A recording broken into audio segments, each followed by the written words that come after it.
fantastic. This is GT racing right now. He's got traction, he's got everything outside of both of them! Maloney! Oh, he's taken Anderson! Anderson's up top! Oh my god! Oh. Big crash! Oh my goodness, half the field's gonna get rolled! Second very close. These guys are want to make their way through the field very quickly. Oh, there we go! Oh no! That's massive! This is it! This is over! I can't believe this! Oh my god! God, what?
Love some dirt racing here on the iRacing service. We're really getting back into the swing of it here at SimSpeed TV for the Oceanic Dirt Sim Events 410 Sprintcar Tour for 2022, presented by ZP Images. Of course, we're at Cedar Lake Speedway for round 2 of the championship. Been looking forward to this one for quite some time. I mean, I say that pretty much every time we broadcast dirt racing, but Cedar Lake really is something special. I'm Reese Gardner, and Cameron Dance is alongside me in the commentary box. Jay Kennedy on production as per usual. Cam, we both love Cedar Lake, and it's pretty easy to see why. It's a very difficult circuit, one turn tighter than the other, and a wall up at the top of turns 1 and 2 that catches drivers out.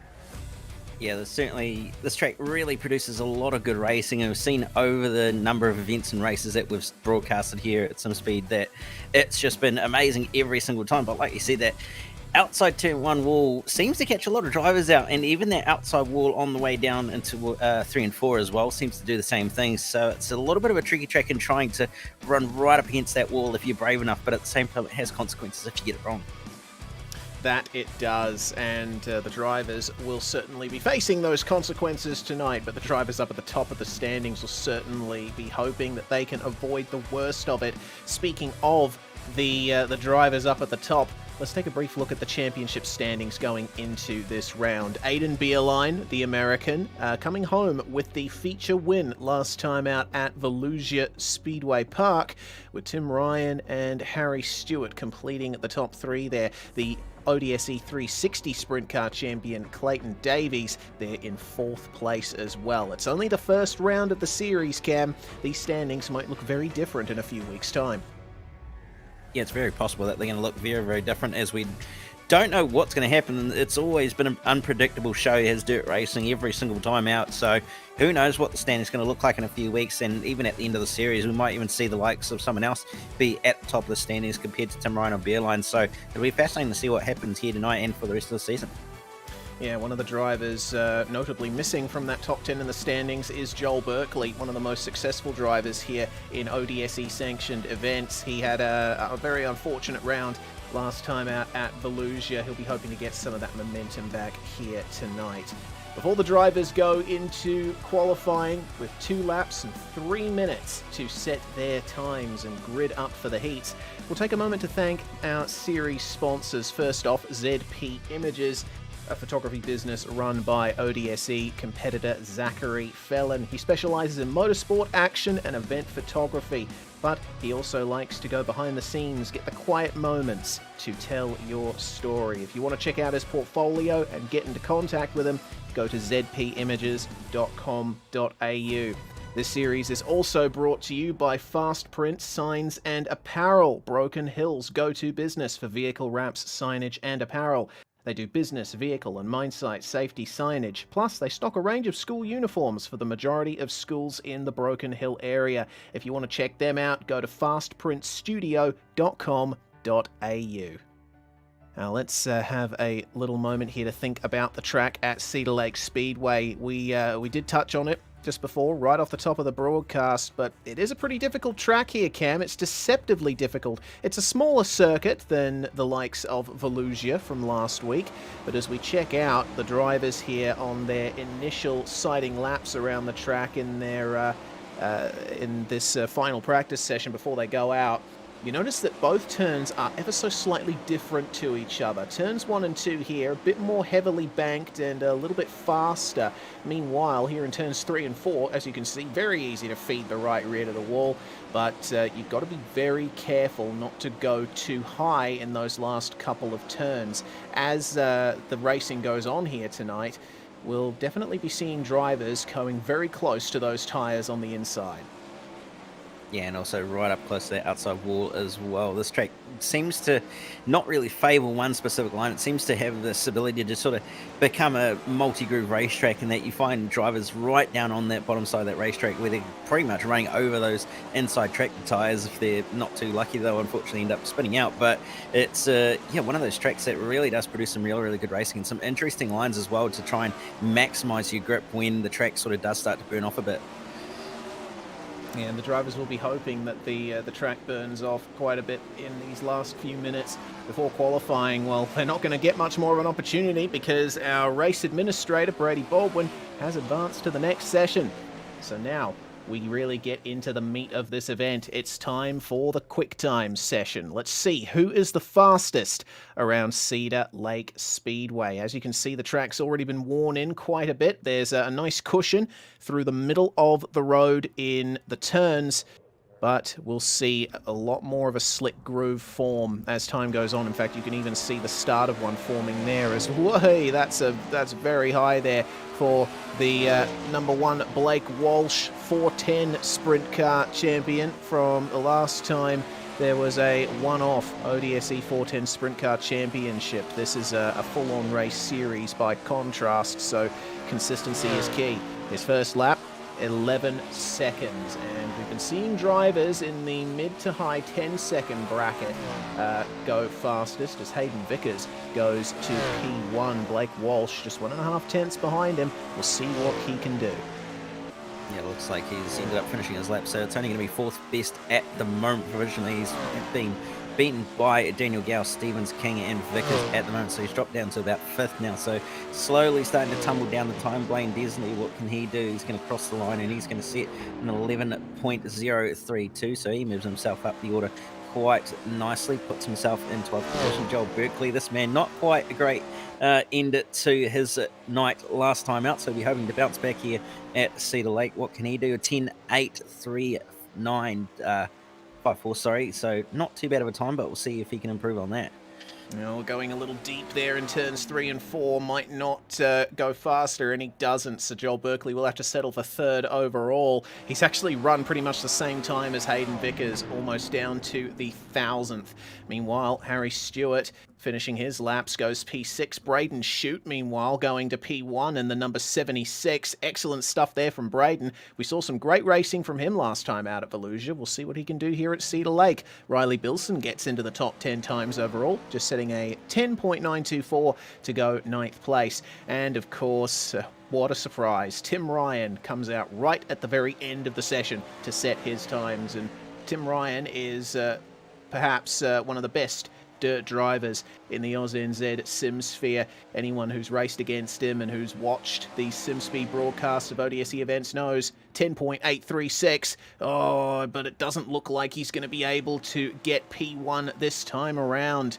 Let's see what Braden Miller can do, one of the final drivers here with only 30 seconds to go. Have a look at this onboard. He's running all the way up to the top of the circuit here just to try and get as much momentum as he possibly can onto the straights. What can Miller do? 11 seconds to start things off. He's on his 2nd lap now, but oh dear, just clobbering the wall, and that's going to be time invalidated for the number 2 of Braden Miller, 24th overall as things stand. That's unfortunate there for Braden. He did go faster on that lap, but because he made contact with the wall, the time was invalidated. So there we go. The top 10 times here from the QuickTime session. It's Braden Shute who's going to line up on pole position for the first of our heats tonight. And Aiden Beerline, once again, on top form, taking that momentum from his win in round 1.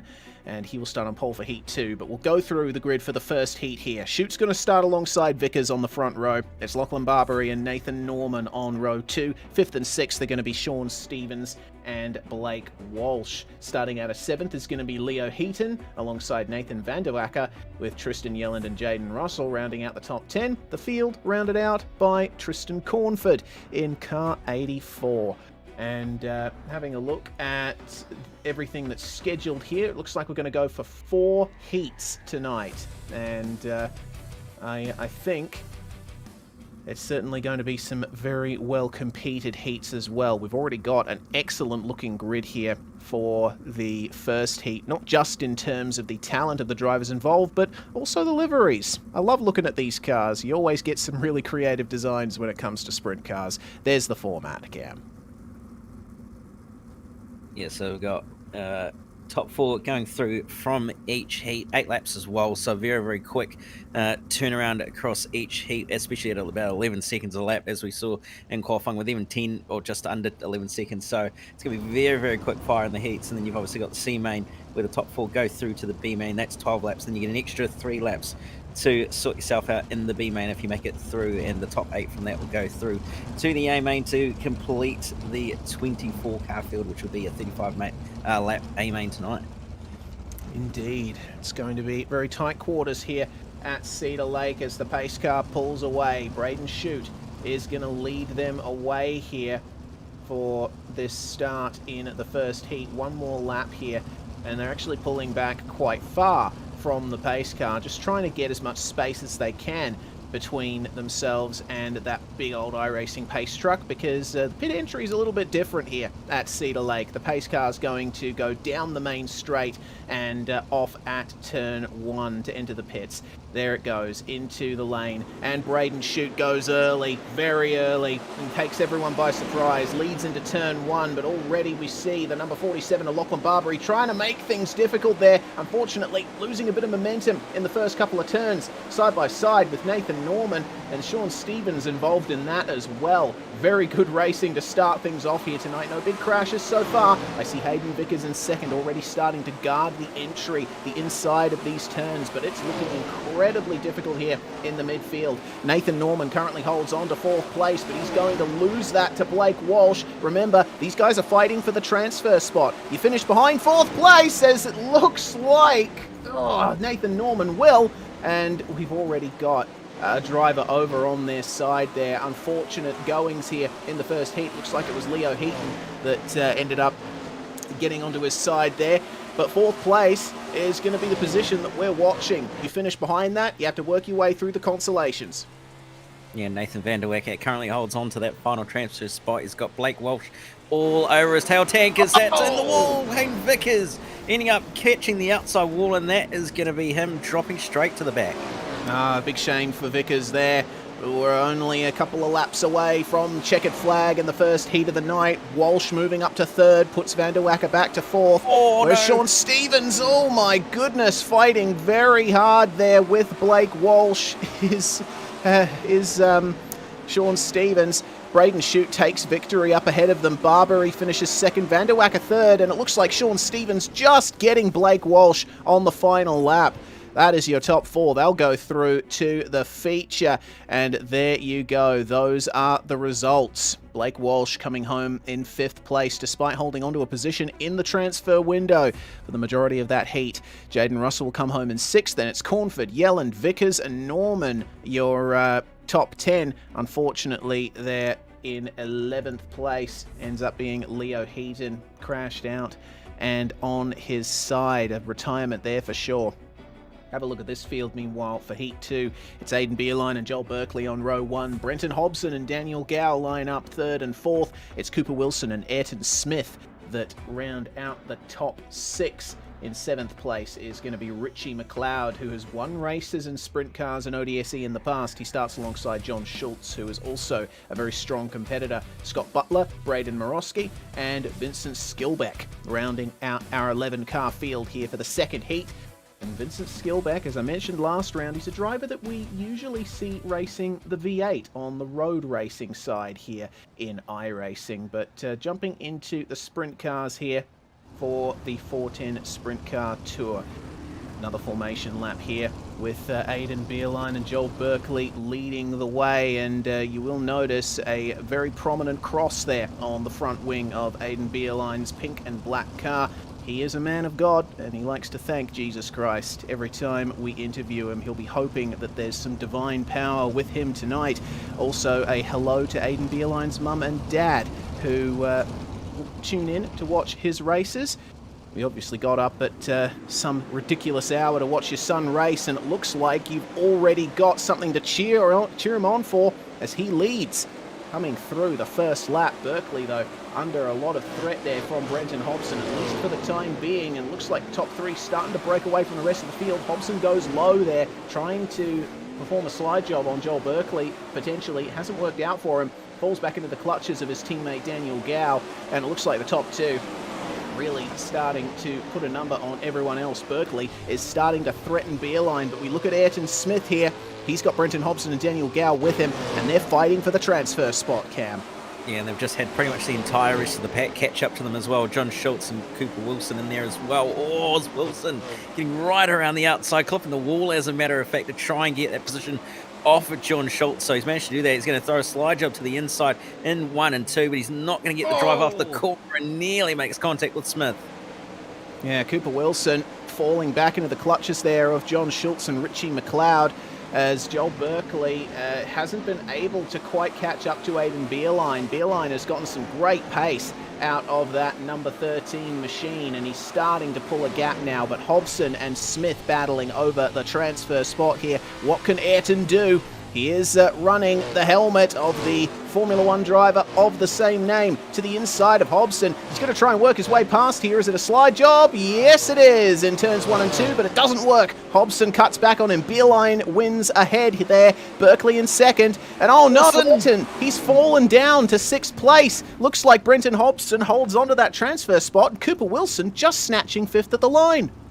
Yeah, there was absolutely nothing in it between the two of them. Literally a front nerf bar, and that was it. It was the separation between Wilson and Hobson, hundredths of a second in it. So it was absolutely nothing between them at the finish line. Fantastic stuff there, and a great race there. Those are your results. Beerline, Berkeley, Gow and Hobson will transfer straight through into the feature. Everyone else is going to have to do a little more racing here tonight. And an update on Hayden Vickers. He actually got a black flag in Heat 1, so unfortunate there for Hayden. Scott Butler rounding out the field in Heat 2. We'll get a very quick virtual racing school replay here of what happened between Hobson and Smith, and you see, going around the outside there, goodness me, this is how much was in it. Oh my lordy goodness, that is the gap there. That's what 100th of a second looks like in a 410 sprint car. Fantastic stuff there between those two. Well, we're getting ready for the third heat now, and it's going to be led away by Tim Ryan and Josh Barry. Clayton Davies and Tyler Bish 3rd and 4th. It's going to be Bob King and Blaine Densley in 5th and 6th. Cody Lawrence and Aston Hurley 7th and 8th. It's a 10-car field for this one, rounded out by Luke Wilson and Glenn McLeod in the number 85. Now, I would say, Cam, I'm not biased by any stretch of the imagination, but you and I both know how skilled Tim Ryan is, and once he is at the front in a field, it's very rare to see him come under any big threat. Yeah, you're absolutely right. The former world champion in iRacing's World of Outlaws Sprint Car Championship Series is certainly a man to be one heck of a weapon behind the wheel, and no doubt he's going to have absolutely no... Well, I say that, but he's possibly going to be challenged here by Josh Barry and Davies, and maybe even Bish and Bob King. So it's going to be interesting to see what happens, but he's certainly going to be the favourite here. Green flag is in the air and a good jump. Yeah, very good jump indeed. Tim Ryan leads into turn 1. Straight to the inside goes Bob King to try and work his way past Clayton Davies, but Davies covers him off, and oh, that's a big slide for King there on at the inside for Synergy Sim Racing. Davies, though, he's having a bit of trouble finding his way past Josh Barry. Just dipping to the inside is Blaine Densley trying to find a way past Tyler Bish, and he goes side by side there at the bottom of the frame. Blaine Densley in the yellow and black car, just for reference. Goodness me, this is great racing here for the transfer spot. Davies holds on to it, but Tyler Bish, he's going to try and do it. Oh, there's contact there, and Tyler falls to the back of the field. Looks like there might have been contact with Blaine Densley, potentially. The number 49 there of Josh Barry. Oh, goodness, there's contact there between himself and Clayton Davies. Davies moves up into 3rd. Blaine Densley then up into 4th. I'm sorry if I called the incident wrong, but there's more further contact there, and straight to the back will go Josh Barry. I'm wondering if Blaine Densley is going to have a penalty hanging over his head from that. Yeah, it's very, very possible that race control might make a decision on that, but I think it was probably going to happen regardless at some stage with how bunched up they were and what they were doing. Oh, that's contact between them again on the way down the back straight. That moves Aston Hurley then up into 4th place, into the transfer spot, and he's only got 1 lap left to do it. Tim Ryan is so far ahead of everyone else, he doesn't worry about any of this. He's just going to cruise to the finish here ahead of Clayton Davies. There's your finish. Tim Ryan, Clayton Davies and Bob King, your top 3, and Aston Hurley holds on to 4th place. Cody Lawrence, Glenn McLeod and Luke Wilson complete our finishes on the lead lap. Full results then, and we only need 1 page for these results. There are only 10 cars. Very unfortunate there for Josh Barry and Blaine Densley. It looks like Densley got a black flag for the contact there. So did Cody Lawrence. He ends up getting demoted to 2 laps down there in 8th place. Oh boy, action-packed racing already tonight. Here's the Heat 4 grid. Riley Bilson and Harry Stewart on the first row, with Callum Davison and Alex Attard on row 2. Daniel Boyd and Braden Miller in 5th and 6th. 7th place is going to be Brent Hobbs, with James Rice, Max Lumsden and Jamie Budd rounding out our field for the final heat of the night here at Cedar Lake Speedway. We then move on into the C and B mains, the alphabet for everyone who was not able to finish in the top 4 in the heats. Now, Harry Stewart, another one of those drivers who'll be used to competing up at the front. We usually see him fighting in the top 5, top 3, and for wins for United Sim Sports. But Riley Bilson putting in an excellent lap in the quick time session. He's going to give him one heck of a fight. Yeah, you're absolutely right. He's going to give him one heck of a fight in this one, that's for sure, with the pace that he's shown in the past and in the series as well. So would not be surprised if we see an almighty tussle between those two at the front of the field in this heat and possibly even later on. Well then, we'll have to see what Alex Attard can do as well. You see the chicken on the rear wing there in that white machine. He'll be threatening as well, but that's a really good jump once again from Riley Bilson as we go green, riding the top of the circuit. Bilson, Stewart and Attard. And Attard, it looks like, stuck there in the midfield as Stewart goes for the lead on the inside. Is this going to be a big slide job from the Kiwi in the number 11? You know, he's actually going to keep it nice and straight on the inside and completes the move beautifully, but there's contact further back. Alex Attard coming together with Callum Davidson. James Rice was also involved in that in the red number 5 machine. It is still on, though, for the top 2 positions. Braden Miller has found his way up into 2nd place, and he's trying his best to get away from Riley Bilson. Yeah, and he's found the magic line as well. Look at the gap he's pulling on Harry Stewart, using that really, really top line right up on the cushion against the outside wall. He's just reeling him in like he's a fish on a hook and sinker line. And there he goes around the outside like he was standing still. Epic stuff there from Braden Miller, and he cuts under Stewart to take the lead. Stewart's not going to waste any time trying to get this back, I'd imagine. Seems that Stewart is favouring that extreme inside line, but there you go. You see he's switching up to the outside line. Fed the right rear to the wall, though, so it might not be too comfortable up there, running for a few laps in a row. Excellent jump from Braden Miller, no question. Remember, he started in 6th, and it's going to be white flag now for car number 2, obviously showing up as car 0 on the paint, and you see how much of a gap he's getting over Harry Stewart already. That is fantastic pace there from Miller. Really sets the tone for his position in the feature. He's going to take the win there. Stewart, Bilson, and Daniel Boyd will round out your top 4. Daniel Boyd finishing there, looks like 6/10 of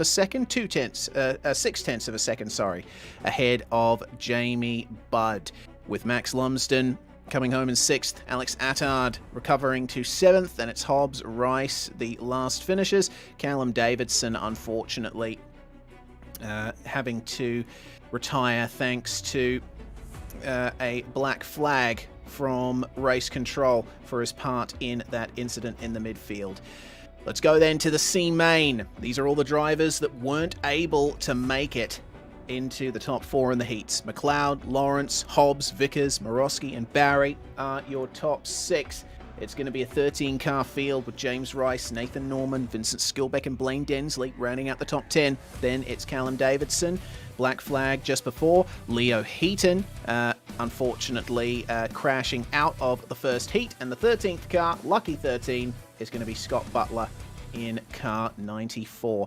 And we've already got end-of-line penalties that have come in for the drivers that got black flags in the heats. Densley, Vickers, Lawrence, and Davidson are going to filter through to the back of the field once we get things going behind the pace truck, which is right now, Cam.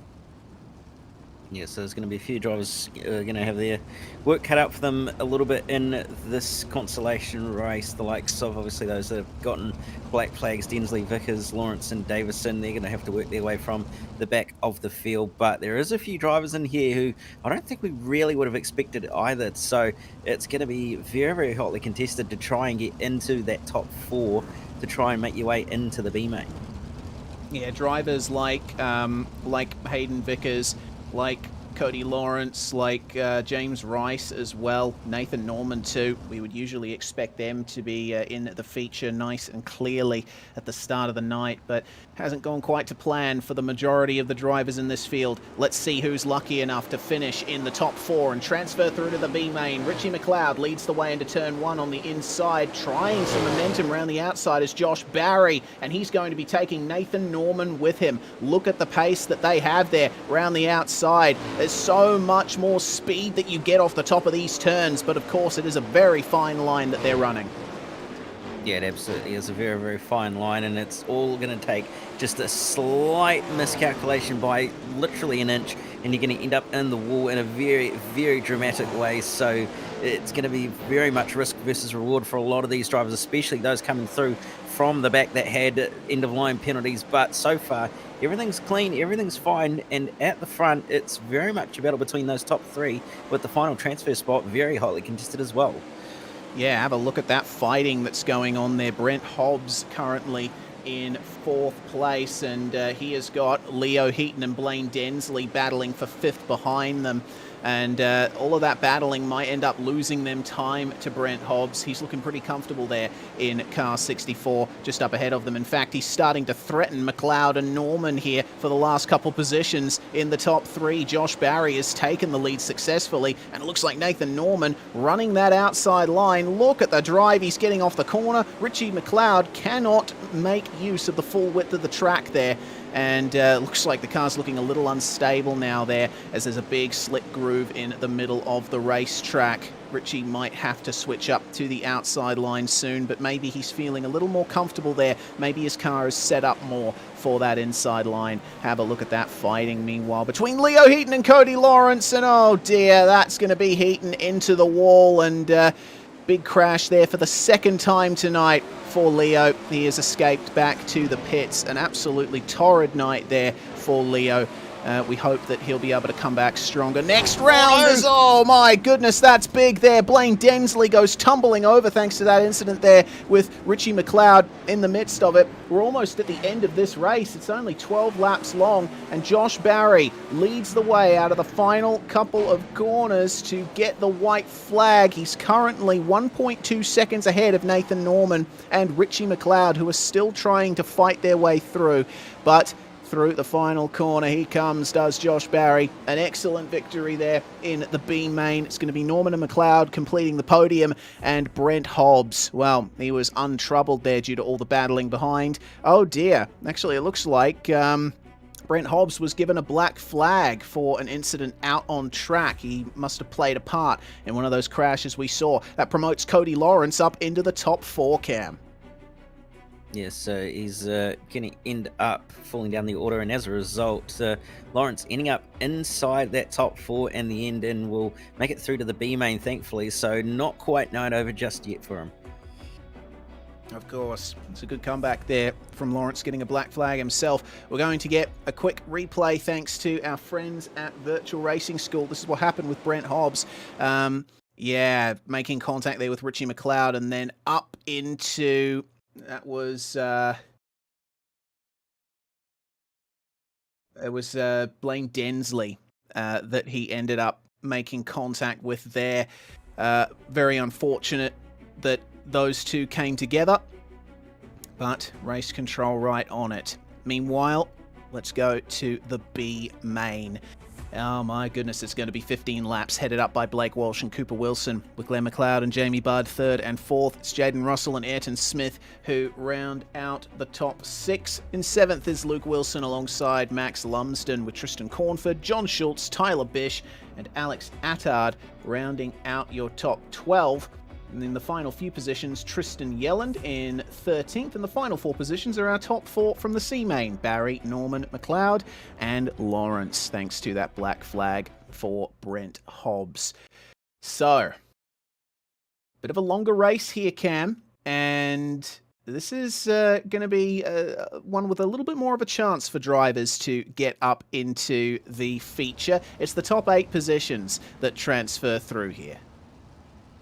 Yes, there's quite a few more positions that are going to go through here. The top 8 being the transfers rather than the top 4 from the previous race. So a lot of drivers wanting to make it through here, a lot of drivers who want to charge through to make it here, and we'll see who's going to be there as green flag is in the air. Glenn McLeod was leading the way. There was an end-of-line penalty for Blake Walsh. He's filtered through the back of the grid. Cooper Wilson is the one leading the race at the moment, looking quite comfortable up there on the high line. And a very packed midfield, it has to be said. So much battling going on here as, oh, it's not over for the lead. Wilson makes contact with McLeod, and that creates a pile-up as the rest of the field concertina into them. It looks like that's Alex Attard and Luke Wilson who have been involved in that. Attard is going to have to retire from this. That's a big shame there for Alex. Yeah, he's had really, really good speed, and unfortunately he's been caught up in that one by no real fault of his own. It was just a massive checkup, and he did everything right, and unfortunately everybody behind sort of just ploughed in, so unfortunately his night going to be over early here, but it's very much on for these front transfer spots, that's for sure, and even for the lead as well as Russell and Smith going at it. Yeah, Jaden Russell and Ayrton Smith, they've been trading spots here. Good exit from Ayrton Smith, so he might be able to hold Russell behind for some time, but it's really on for third on back. Jamie Budd currently occupies that position, but look at Max Lumsden working that outside line there in the background. He's trying his best to fend off the likes of Tyler Bish.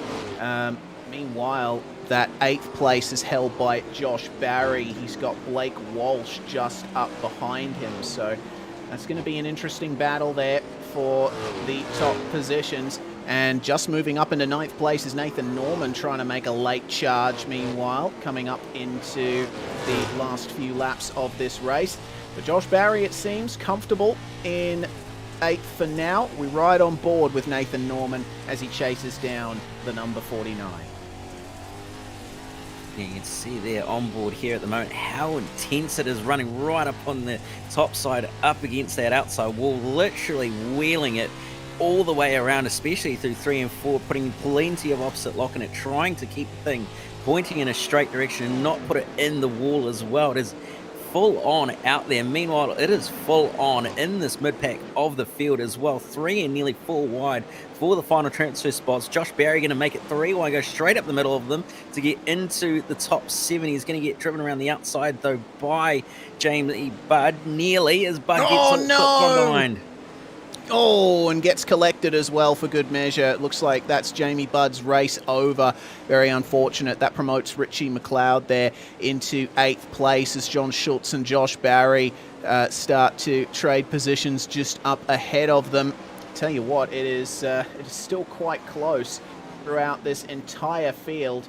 Ayrton Smith, though, seems reasonably comfortable in the lead with 2 laps to go. We check out Josh Barry as he powers around the outside of John Schultz, Nathan Norman, and, of course, Richie McLeod behind him there in the last of the transfer spots. Meanwhile, it's Ayrton Smith who's going to take victory there in the B main. Jaden Russell second, Max Lumsden third. Then it's Bish, Barry, Norman, Schultz and McLeod, your finishing order in the top 8. Unfortunate for Cody Lawrence, he did work his way up through the field, but ending up missing out just by a little. And those are your results. Lawrence and Walsh rounding out your top 10 behind all the drivers that will take up the final spots on the feature grid. In 11th place, Tristan Cornford, just fending off Glenn McLeod by half a second. And unfortunately, Jamie Budd there, one of our many retirements from this one. He's joined by Luke and Cooper Wilson, as well as Alex Attard and Tristan Yelland. Sean Stevens, it looked like, didn't make the grid as we're on board with Alex Attard. This is what happened to him right in the midst of this big battle. And we'll see coming into turns 3 and 4 what goes on here. Oh man, he just completely collects that incident that was started by what was then the 2 leaders coming together. And you just saw there absolutely nowhere to go, really, just a wall of cars. And here's the incident that was in that battle with the likes of Bud and Barry, and you can just see that it just gets a little bit loose off the top on the way down the back straight, and unfortunately just clips the side, and that was pretty much it. That it was. Oh, well. One of many drivers who's unfortunately going to be going home tonight. Not another opportunity to get a result here at Cedar Lake Speedway. We're going to step aside very briefly here. You're watching SimSpeed TV, the ZP Images, ODSE 410 Sprint Car Tour.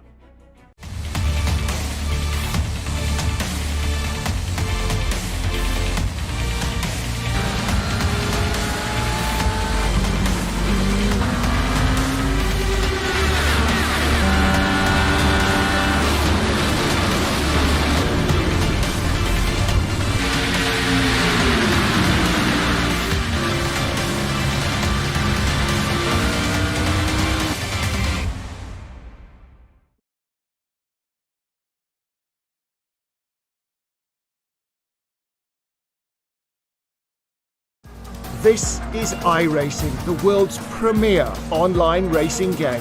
iRacing puts you in the driver's seat to experience today's newest form of competitive motorsport, virtual racing, all from your home PC. Race virtually in endorsed series from NASCAR, IndyCar, IMSA, the World of Outlaws, Aussie Supercars and more. Take on legendary circuits like Daytona, Silverstone and the Nürburgring. Join iRacing's global online racing community and get on track today at iRacing.com.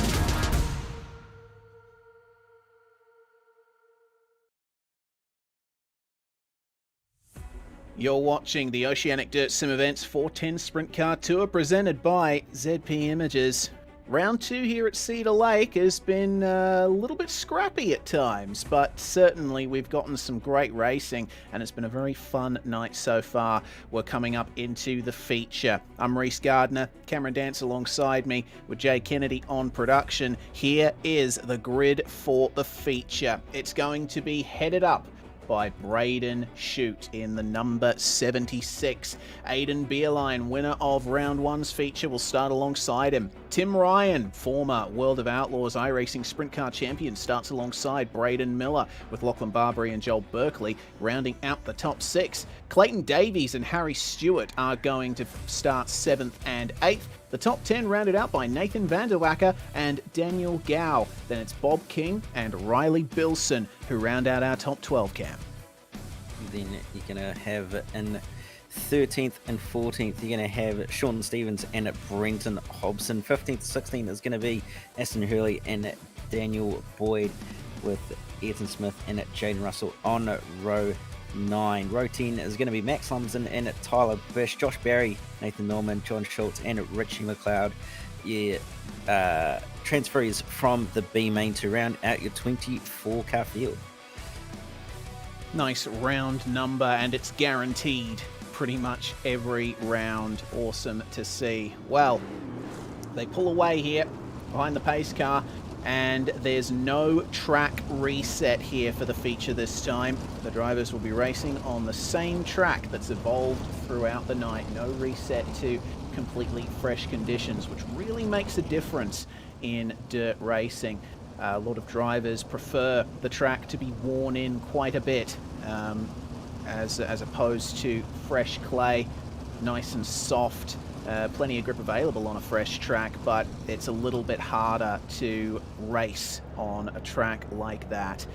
But either way, that's not going to be a problem here for Braden Shute, who is taking the outside start here for pole position. The flag is raised by Barney, and we go green. Braden Shute, magnificent jump there. It's already on for second as Braden Miller feeds it into the wall, and he goes over it. Oh, that is race done for Braden Miller right away. Absolute heartbreak there for the number 2 after a very strong night. Tim Ryan, almost getting cleaned up there by Joel Berkeley, who got a little bit loose coming down the front straight. Have a look at that midfield. That is incredible there for third on back. You can barely pick any of them apart, Cam. They're packed like sardines as Harry Stewart goes through into the top 3. Yeah, they're all separated by absolutely nothing as Berkeley drops it straight back underneath Harry Stewart, but Stewart going to stay up against the outside wall. Berkeley decides to go low, and Stewart's just going to miss out on second. There's been a caution with Hobson involved. Yeah, and Ayrton Smith as well. Goodness me, this is looking quite messy. Actually looks like this is unfortunate for Synergy Sim Racing. Contact between teammates. Hobson and Russell came together coming into turn 3. Just looking at it now, looks like Hobson, he got... I don't know if he got a bit loose or tried to turn in a bit early. Either way, he came down into Jaden Russell right here, or actually starts on the next lap after this. It's very difficult to try and find your way through in such a tightly packed field like this, but you'll see it here. Jaden Russell in the 27. Hobson comes down into him and collects Richie McLeod. No, that's Ayrton Smith. No, that's Ayrton Smith that they made contact with, and Smith ended up on his side, as you could just see there. Very unfortunate. And we got a shortened caution now, so we'll be going back racing very soon, Cam. We got a single file restart. Yeah, single file restart to get things back underway. If that start was anything to go by, this rest of this race, it's going to be very intense. Green flag is in the air. Great start for your front 2 drivers, especially Braden Shute, to get away nice and clean. But Tim Ryan already on the chart to try and challenge Joel Berkeley on the way down the back straight. Berkeley looking on the low side to try and get packed past Harry Stewart. Yep, way low is Joel Berkeley, and he's joined down there by Lachlan Barbary. We also see Daniel Gow trying to work the inside too, as we're on board with Clayton Davies trying to go middle of the road. Berkeley switches to the high line, and Tim Ryan, you mentioned he was charging, Cam. Well, have a look at that. He's right on the back of the top 3 now, chasing down Harry Stewart. Yeah, and it's quicker than Harry Stewart as well, ever so slightly that last time by, and he's really closing that gap down. He's going to have to throw some sort of a move, and there he goes. He throws a slide job up the inside of through 1 and 2. Does Tim Ryan on Harry Stewart. Stewart drives it straight back underneath him, though, on the way into 3 and 4, and does a slide job through 3 and 4 as well. Ryan going to try drive it underneath him. Not quite going to be able to make it, but he's going to throw a slide job on the way into 1 and 2, side by side down the back straight, nearly equal, but Stewart trying a slider line through 3 and 4, and is Ryan going to get the momentum? Not quite, but he is again going to throw a slide job, and they're just going to keep throwing them at him. Yeah, well, that's all allowing Braden Shute and Aidan Beerline to get away from them as these guys squabble over the last position on the podium. That said, they're also keeping a nice gap to Joel Berkeley and Clayton Davies behind. Berkeley just completing the move there, and Davies coming under a lot of pressure from Lachlan Barbary. Can't forget about Daniel Gow there as well. He's on the inside of Barbary as they come through turns 3 and 4. Excellent racing here in the feature so far. Only one incident as things stand.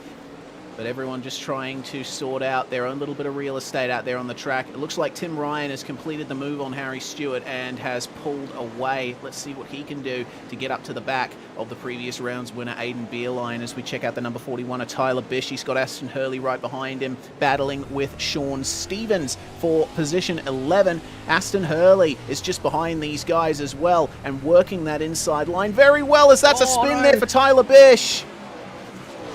He just brushed he actually didn't brush the wall at all. He actually just caught the very lip of the cushion, and as a result it bottomed the car out, so he got away with that one very, very luckily, but he's dropped back down to 18th. He was up a number of spots from pretty much the back of the grid, mind you, so he was doing very, very well, but he's now got a very big hill to climb again, once again. But further forward, it's still very much on between this 4-car train. Bilson, King, Gow and Barbary all in this, as Gow trying that outside line. He's got Bilson tucked right up behind him as well for good company. And Tim Ryan and Aidan Beerline are starting to come up on lapped cars now. They've got Jaden Russell. They've just put a move on as, whoa, there goes the number 55 of Riley Bilson driving up the inside of Daniel Gow on the exit of turn 4. Brilliant racing there. These guys are giving each other a good amount of space. That's good to see. And you definitely see who has decided to choose high line versus low line there. You want a car that's a little bit straighter, I think, if you want to run down the bottom. It's very easy to get oversteer in that big slick groove that now spans the entire racing surface. Oh, trying his best there to find his way past was the number 3 of Daniel Gow, but it looks like Sean Stevens is going to get him, and potentially Aston Hurley as well.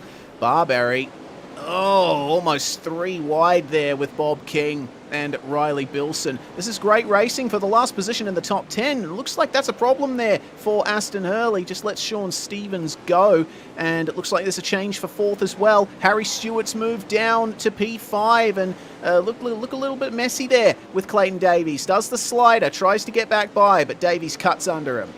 There was a little bit of contact between the two of them, but nothing too major, so they're going to continue on.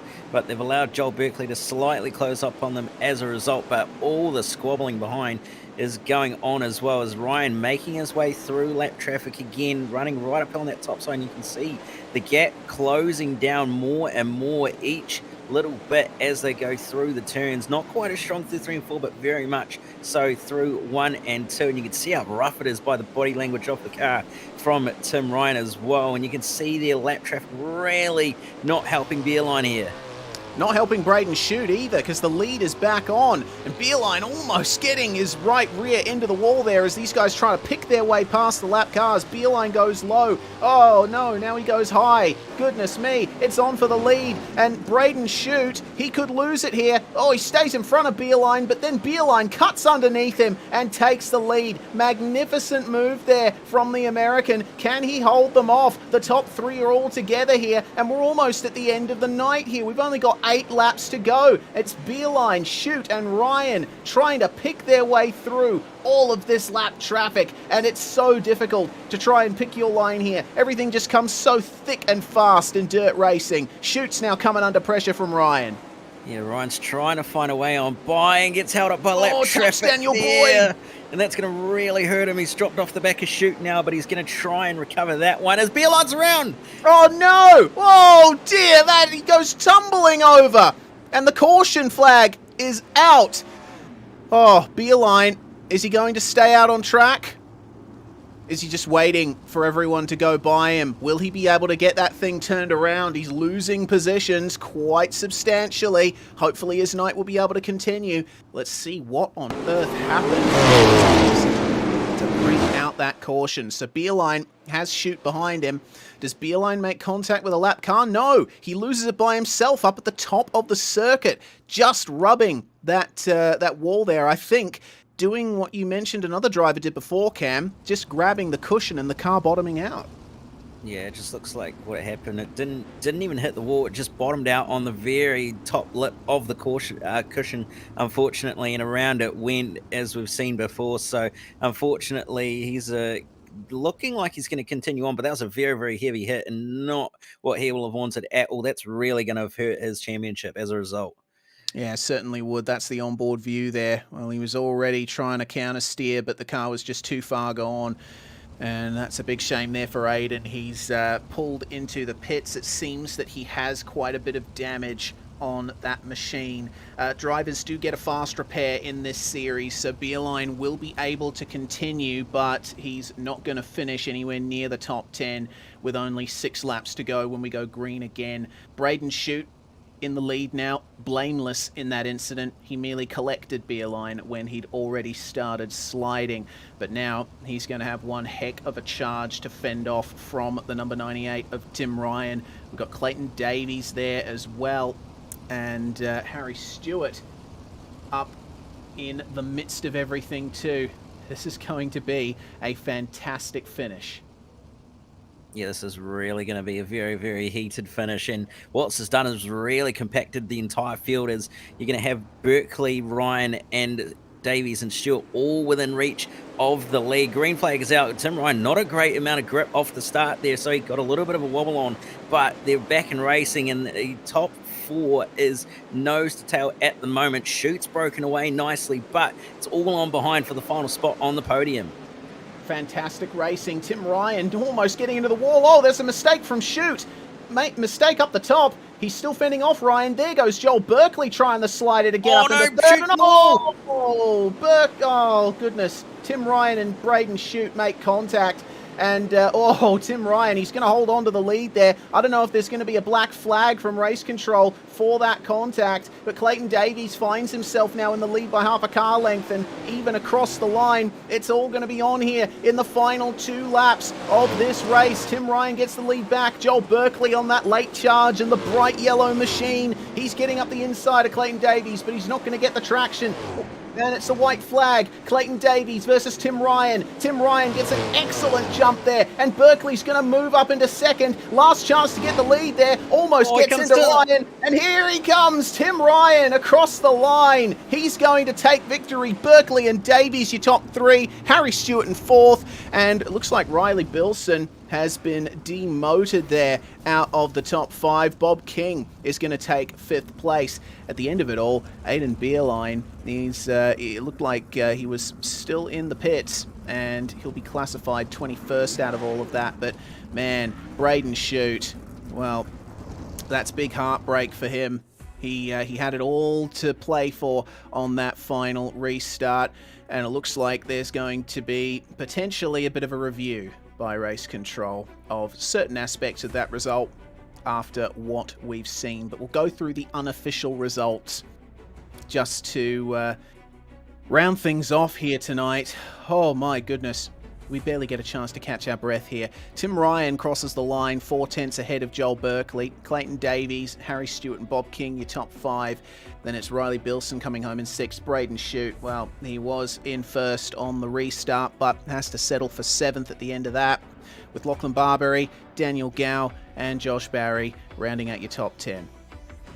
Then you're going to go over the page. Sean Stevens going to be your final car on the lead lap. Nathan Norman going to be the first car a lap down in 12th. Daniel Boyd, Hurley and Bish round out the top 15. Nathan Vanderwacker in 16th. Max Dumpston in 17th. Jane Russell, Brenton Hobson and John Schultz round out the top 20, with your retirees over the page with the Aiden Beerline, McLeod, Smith and Miller all falling victim, unfortunately, to incidents late on.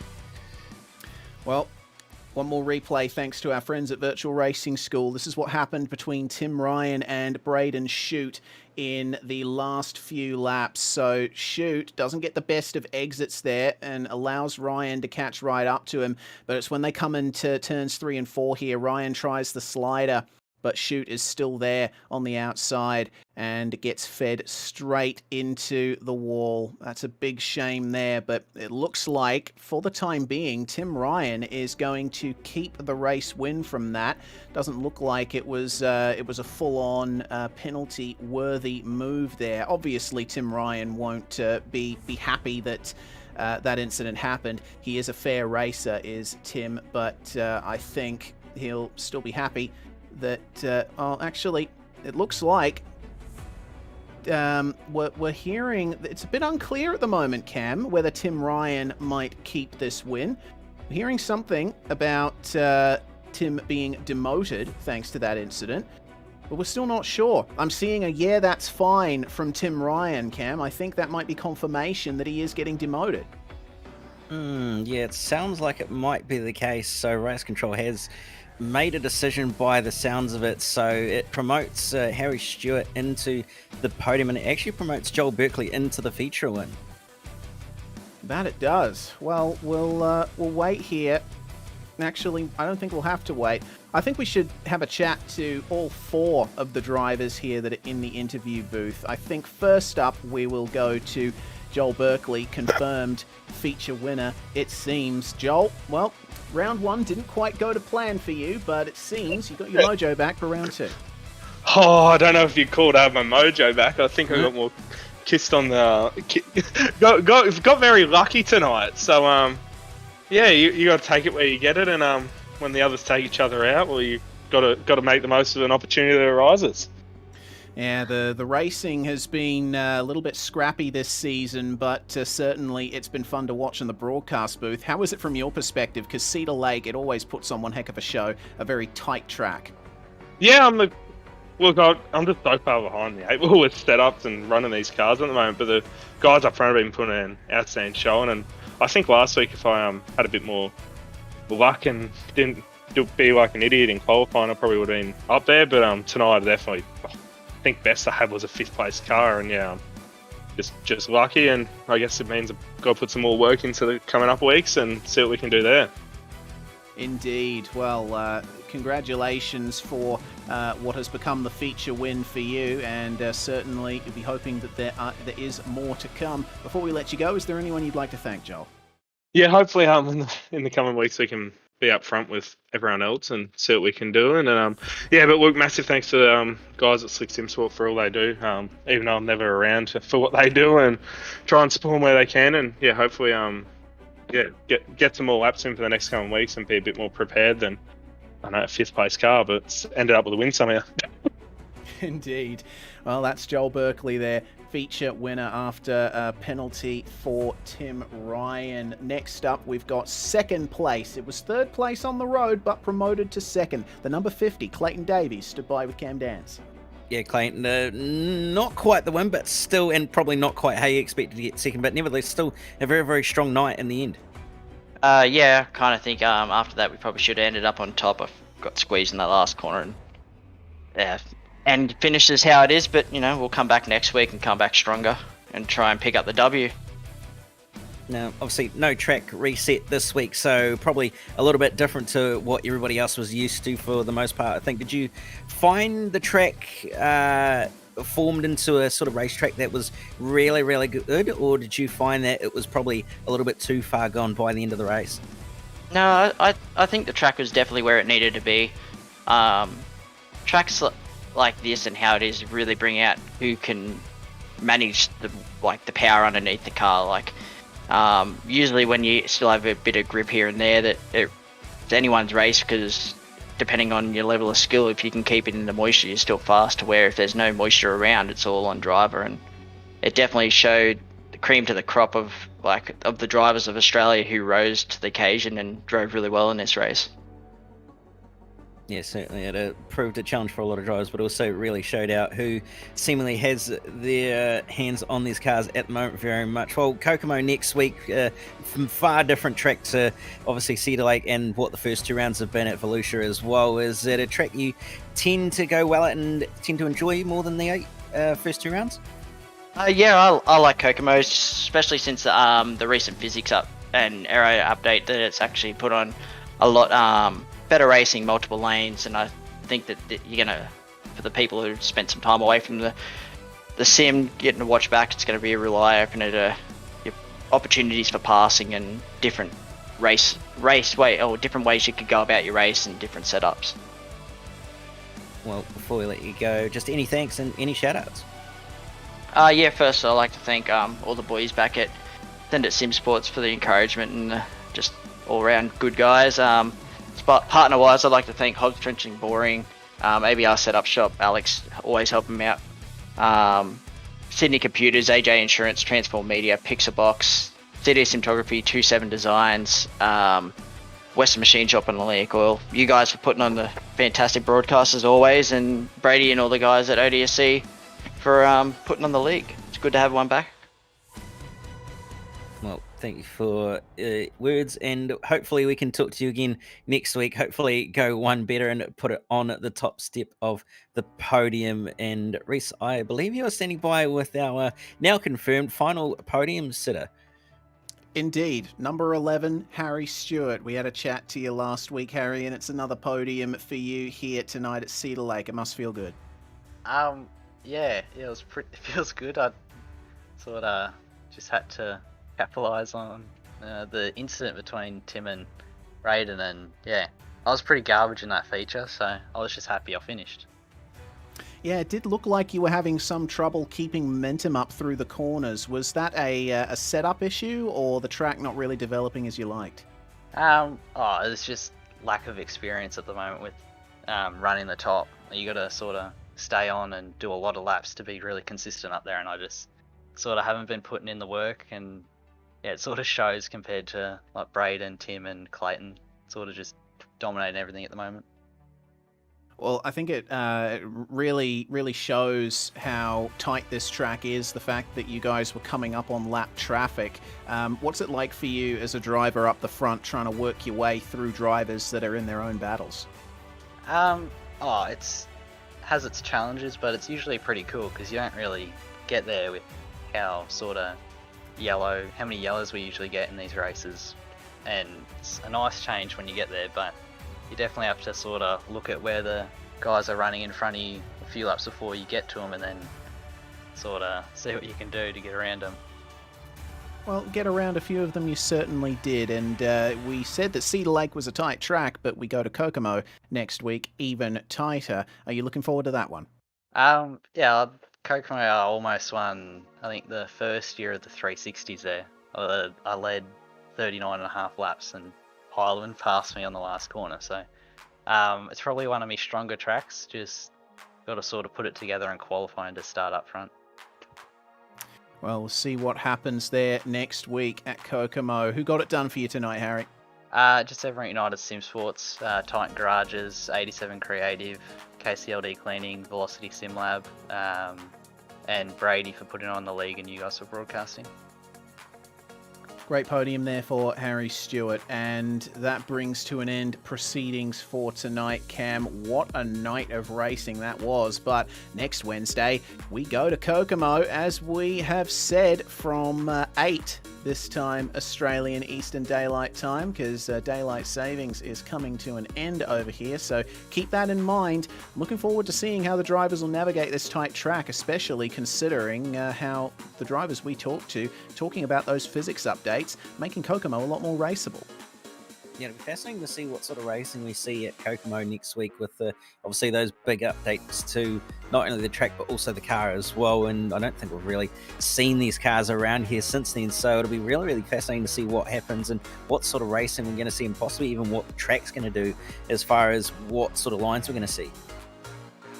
And you see the rest of the schedule there. We've got quite the schedule after Kokomo to Williams Grove, I-55 and Eldora to round out the season. We'll be here every single week at Sim Speed TV. Thanks very much everyone for watching. We want to give another thanks to our series sponsors ZP Images and Fast Print Signs and Apparel. I'm Reese Gardner. It was Cam Dance alongside me and Jay Kennedy on production. We'll see you next Wednesday for the third round of the Oceanic Dirt Sim Events 410 Sprintcar Tour.